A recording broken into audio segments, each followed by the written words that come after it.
YouTube, what's good and welcome back to the channel. And if you're new, then welcome.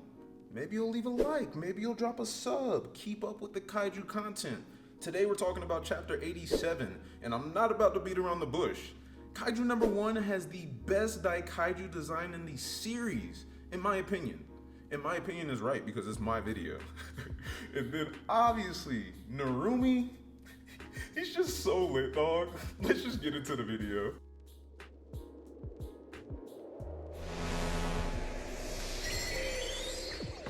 Now I gotta start off by saying, wait, hold up. Darz just hit me up.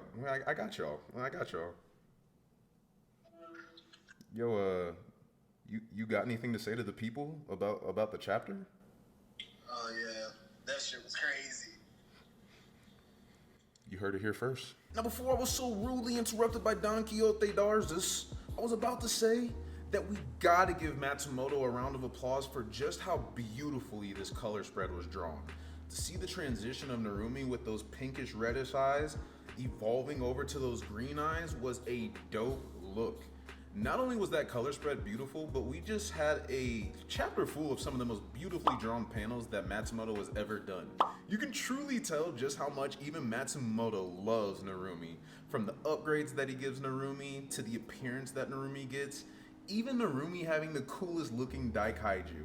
Something about Narumi must really be appeasing to obviously Matsumoto, so I love this color spread and everything that ensues afterwards. And that's because the rest of 87 amps up from 0 to 100 real quick. You see Narumi charge towards 12 and land another slashing attack, which is leaving 12 dumbfounded.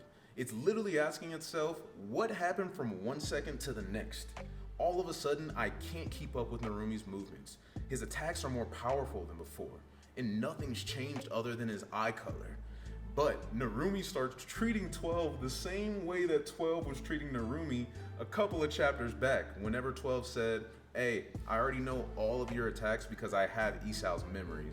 Well, now Narumi said, hey, I can see all of your attacks because of my evolution. You bait with a frontal attack to immobilize the legs. You use 5 water orbs to defend while the main body prepares to attack from behind them. And right as soon as you turn around, you're gonna try to use an immobilizing water attack. And bro, for some reason, whenever Narumi started saying that, I know that number 12 did the same thing, but it just wasn't as hard-boiled as whenever Narumi is doing it right now. And after Narumi lands another slashing attack on number 12, that's when you see him start crying blood tears. And then the quote from General Isao, I don't need an incompetent officer, goes through his head. And from there, we get snapped into a flashback where Narumi's telling himself, I punched, I kicked, I slashed, I shot, but I couldn't stand up to him at all, talking about General Isao. And it was awesome to see these moments. You see that Isao taught Narumi everything that he knows. The reason that Narumi is operating at such a high level right now as such a young soldier is because he had prime Isao teaching him. That was the only person teaching him. Iron sharpens iron, right? If one person is great and they go on to teach somebody all of their greatness, it only makes sense that Narumi comes out the way that he does now.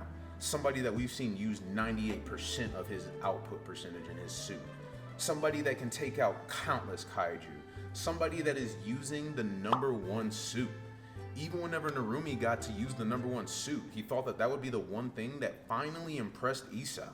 But Isao still never showed Narumi any sort of being impressed, as you would say. Which is funny, because if you look at it from the outside in, we all know that Isao closed off his heart once Hikari died.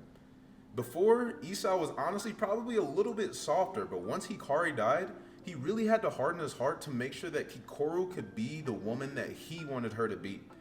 He knew that living the life in the Defense Force is not something that's easy to do.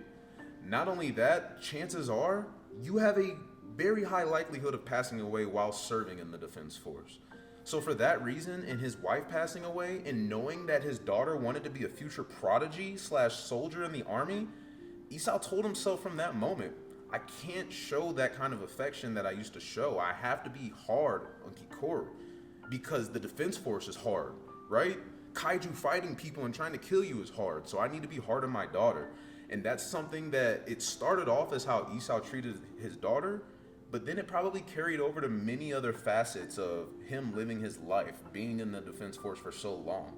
So it makes sense that Isao never was quote unquote impressed by Narumi, but knowing Isao, we all know Isao was very impressed by Narumi.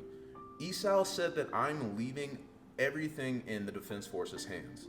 All of my young members, Kafka, Narumi, Kikoru, these are the people that Narumi trusted, or these are the people that Isao entrusted his will with.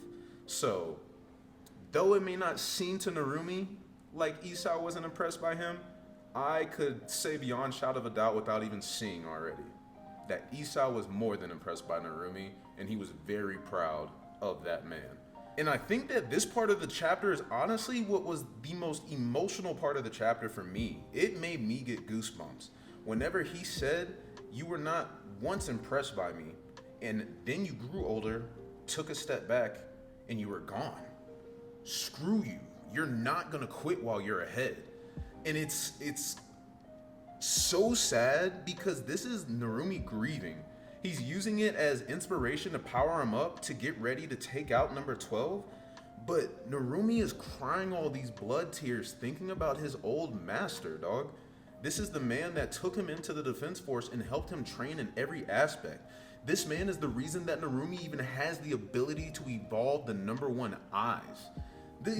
Everything that Narumi has done has been to impress Isao. So for his one true idol, his mentor, to just be gone in the blink of an eye, it's like this part of the chapter was very hype, bro, but I felt for Narumi, dog. I don't think that we're gonna see an emotional side of Narumi too much more outside this. So I think that you really just gotta take a hard look at this and just see how much it truly did hurt Narumi, as well as so many other people in the Defense Force, that Isao is gone, dog. We break out of the flashback and go to number 12, where 12 is thinking to itself, Narumi is no longer just predicting my main body's movements. He's also predicting the movements of my water that I'm using. But there's no way he can do that, because number 1's abilities only allow someone to read the electrical signals in something's body. And Narumi says, nah, big dog, that's when it was number 1's abilities. Now that it's mine, I've evolved that ability, and I can perceive movement of electron fluctuations in temperature, the terrain, and every detail of a location by way of the eyes throughout my body. Using that information, I can predict what will happen in a mental vision. It's quite literally the power to see the future. And bro, when he said that, I was so hyped. Just seeing Narumi flex on him right before he was about to kill him. And I mean, we can go ahead and just fast forward a little bit. Narumi obviously slashes up number 12. And I think at the end of the chapter, he fully takes out number 12. And that was dope to see. But outside of Narumi finishing off 12 and giving that dope speech at the end, the next most hype part was seeing Narumi say that this ability did not manifest inside of Kaiju number 1 while it was still a kaiju. It's a power that I developed on my own. And you see Narumi sitting on top of Kaiju number 1's head, and dog, like I said at the beginning of this video, I wish that we got a full panel view to see how big number 1 was altogether and what the bottom half of it looked like. But just this upper body of number 1, its face, all those eyes over it, the dots that were outside of the eyes too.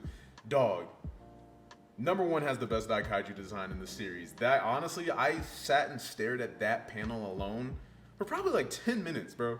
I'm exaggerating, dog. It was not 10 minutes. But I stared at it, though. I definitely did, G. But, nah, man, this chapter was pretty straightforward. I don't really think that there's a lot of predictions for me to make with the chapter.